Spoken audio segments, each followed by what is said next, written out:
What's good, everybody? What's happening? Good morning, good morning. It's a great day, ain't it? I know your day might have just started, or you could be watching the replay and it's in the middle of the day or possibly in the evening. When you are winding down, ready to chill, go to bed and go to sleep. Hopefully you are getting prepped. If it is evening for you, hopefully you are getting prepped for tomorrow. Getting your clothes ironed and your meal prep taken care of and all that good stuff. Knowing what you're gonna eat tomorrow, so you gotta spend that extra money on fast food and all that other quick, convenient stuff that they provide in the store. We're gonna do better this year when it comes to convenience. Working on meal prep. And for those who got fitness goals, we gotta make sure that we are really prepping and all that jazz. Recently, I was watching a video of a lady yesterday, and she was talking about meal prepping, but she was also talking about checking your pantry, checking your fridge, and seeing what you got first before you hit the stove, so that way you don't buy the same things over. Because how many times you made that mistake? I know I have. I'm like, I'm gonna go ahead and get some more oranges, some apples, or some more lemons and limes is usually the culprit for me. I get some more lemons and limes and get back to the crib and realize I still got some. That's like, man, I got some in the crib. So I done bought double, but we're gonna make this happen. Hopefully make it good. I'm feeling good on today. I had a good breakfast. I had some pancakes this morning, and I feel really good. I actually had some banana pancakes. So they banana pancakes, and it's a recipe that I got from a vegan bodybuilder. And his recipe was like the oat flour, vanilla vegan protein powder, vanilla extract, bananas, almond milk. And I gotta work on that consistency. Cause I guess I should have beat it well. I need to buy one of those whisks. I need a whisk. I need to get a whisk. So that way the consistency is better when it comes to, you know, how everything looks and tastes and consistency of the food. So I'm gonna work on that. Cause I feel like the recipe could be better. Like it didn't taste bad. I just need that consistency to be a little bit better. More traditional. Well, using that oat flour was a good move in regards to making me feel full, because you know, I had 2 pancakes with the syrup, and I thought I was gonna finish it, you know, with ease. And I'm thinking, you know, this is plant stuff, you know. But you forget how filling oatmeal is, which is why it's popular right now to do overnight oatmeal or overnight oats, overnight oats and oatmeal recipes like in the morning and stuff like that, because how full it makes you feel and it's healthy. So that mug had me full. I ate about maybe 3/4, maybe a little bit more. Yeah, probably about 3/4 of the pancakes. And I feel good and full. And I feel like I'm gonna be good for the next, few hours at least. But anyways, what I wanted to talk to today is kind of give my 2 cents on the Katt Williams type situation, because I watched the whole video or interview with him and Shannon Sharp on Shay Shay Club. And it was interesting because I keep hearing a lot of people talk about it, and I'm not usually one to try to jump out and just really look at everything that's supposedly popular on the internet, because I really don't have any other platform for the most part outside of YouTube and Mixcloud, because I'm no longer logging into Facebook, Twitter, or they call X, and Instagram, and Snapchat. I don't really be on there. I don't sign in. I don't even have the apps on my phone anymore. So chances of me going back, hopefully at this point, is like, I'm not going back, because that's just not where I want to be.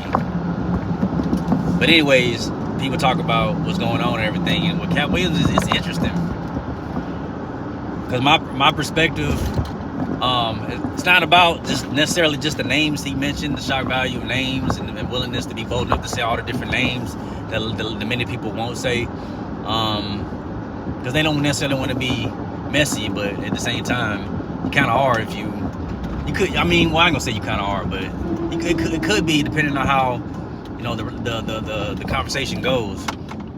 The stuff can get really messy and it can turn into gossip. But the way he went in and his confidence and the way he expressed specific names, it sounds so believable. I don't know. I kind of feel like I believe him, to be honest, when he talk about these different names and the way he said it with no hesitation, as if like I know what I'm saying is true. I mean, there's some good liars out there. There's some really good liars out there. But some stuff is just, I don't know if you can lie about, especially when you say that confidently. But what I really want to reflect on is just the fact that, like, the industry, you know, I hadn't really fully got into the industry, but I was on my way into the industry based off of my past and what I was doing, because I was working with a group. We were rap artists, and I'm not even gonna say the name of what the rap group was, because it doesn't matter at this point. But we were it was 3 of us. Well, it started out with 4 of us, and one of the guys kind of moved around and did his own thing. I believe for personal reasons, and then it mainly ended up being 3 of us for a while. We was going hard for a couple of years. And we was progressing pretty fast, and there was already connections that was built within the city based off of past relationships with people who are already doing stuff within the city and kind of reaching out. But they believed in what we were doing, and so we were doing a lot of songs that we never really put out. We did a mixtape, we did an EP that we never really officially put out, and then there were solo mixtapes that were done.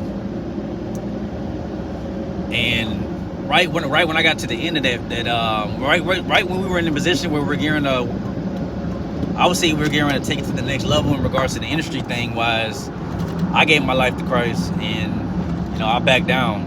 I would say it was a conviction, like, all right, well, if I really be going in for Christ, then the type of music I'm doing is not going to be edified to not only myself but other people. So I don't want to do this kind of music anymore. So I made my announcement with the group, and then with the individuals we were working with, and I moved around. And then when the group pretty much, you know, I guess you could say broke up, and they end up, you know, kind of doing their own thing. And I still have a relationship with those guys, you know, even to this day.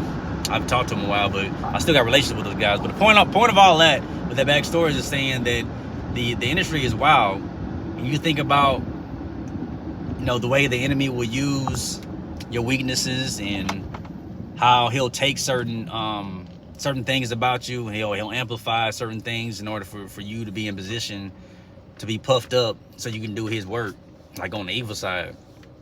And that's kind of what was happening to me, is that my pride was being fed, because I believe the enemy knew that because I had low self-esteem and low self-worth, that me being puffed up was going to help me to feel some kind of way, so that way he could use me. And had I got into that industry and still stayed secular, I'm pretty sure I'd have had, you know, multiple baby mamas probably at this point, multiple kids, a lot of money that was pretty much going into whatever I was doing, to the kids, to the baby mama, all this different drama, different things probably could have popped off. I probably would have been successful, but it would have been for the wrong team. And so the different jealousies and different things that pop up in regards to the industry type stuff, I really feel like that stuff is real, because I was already starting to experience different things, hearing different things, understanding different things about what was going on, even with the small little circle that I was dealing with. I'm not even necessarily just talking about the members that I was rapping with, but some of the individuals we were cool with, some of the individuals that they knew that we hadn't met yet, and different things like that. It's a lot going on, and so it's wild. And that industry, you know, a lot of people talk about that industry and the evils and things that go on. And you in the devil's playground, and if you don't have God's protection, if you're not in there infiltrating through the Spirit of God, if you don't have any discernment, or if you're lacking in a particular area, the enemy's going to use that weakness against you. Give you stuff that you want, because it's pleasing to the flesh, but you're going to be doing his work in some kind of way, causing division, causing issues, leading people further and further away from God. At least that's the purpose, to lead people further and further away from God. And God can still go in there and turn and flip some tables and turn some things around, but the enemy still got attacked in order to keep you far off and make you feel like you can't run to God ever, because you're too far gone. So it's wild to me about what goes on. And I hadn't even got into the industry, but I'm just aware, just outside looking in, aware of some of the things that can go on within the industry and how dangerous it can be, especially when you lack. You don't have Jesus on your side. You don't have any discernment. You don't have the spiritual gifts and powers that you need to navigate through such a place. If your heart has not been dealt with, it can be such a dangerous zone. And so, yeah, I would say let something like this really just be a warning about the type of stuff that goes on. When I think about the jealousy and different things that Katt Williams had mentioned in regards to those different individuals and stuff like that, on the surface, it just looks like, all right, we just, people are just jealous. People, want to be number one or this and that. But behind it all, we just know that the enemy is working. So any jealousy and all that stuff is going on comes from the enemy. And that's what got Satan kicked out of heaven in the first place is pride and jealousy. He wanted to be like God, thinking he could be like God, and he got knocked down to the earth so quick. And you don't want to be like that. So what's going on behind the scenes of everything is just the fact that the enemy's working and their spirits attached to these different individuals, and that's why they're acting the way they're acting. I mean, they really don't even, and I'm pretty sure they don't even really know that they're really under the influence like that. Like, they may have some type of a little bit of awareness, knowing that they have demons, but they don't know to the degree of how much influence the enemy has had over their lives, which is why people act so crazy in the industry. It's a demonic industry because there's a lot of demonic spirits and a lot of demonic spirits, and where the enemy is really thriving, to the best of his ability to try to keep people in darkness. It's sad.